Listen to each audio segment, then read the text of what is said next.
नमस्कार, मैं हूं आपके साथ में वफा अब्बास और आप देख रहे हैं नेक्स्ट 9 न्यूज। बिहार की नीतीश नीत एनडीए की राजनीति में आखिर कुछ तो खिचड़ी पक रही है।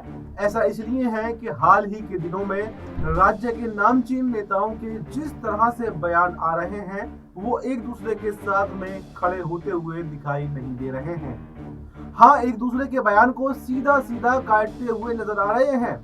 ये भाजपा जैसी अनुशासित पार्टी के संदर्भ में भी स्वीकार करना बिल्कुल भी सहज नहीं है।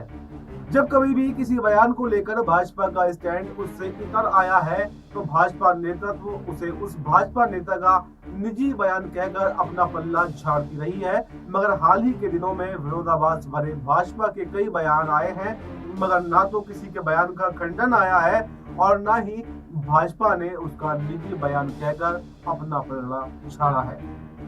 एक तो अमित शाह के बयान को लेकर नीतीश कुमार पहले से नाराज थे। अब उस पर भाजपा का नया हमला। अटल जयंती के बहाने राज्य के उप मुख्यमंत्री विजय सिन्हा ने कर ही दिया है।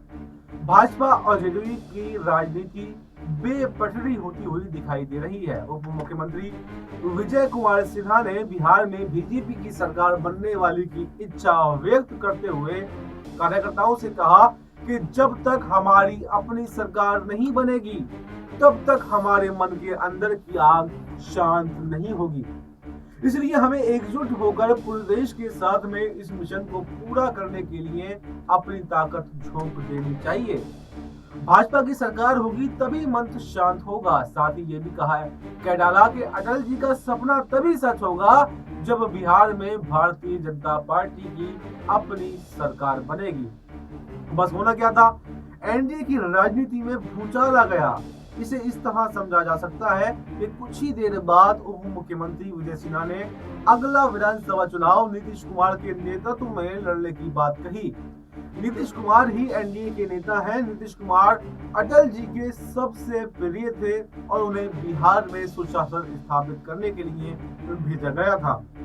2005 से 2010 के बीच में जंगलराज को खत्म करने में उन्होंने महत्वपूर्ण भूमिका निभाई थी। जंगलराज के लिए जिम्मेदार लोगों को बिहार में दोबारा मौका कभी नहीं मिलेगा। अगली सरकार अटल जी की विचारधारा और नीतीश कुमार के नेतृत्व में ही बनेगी।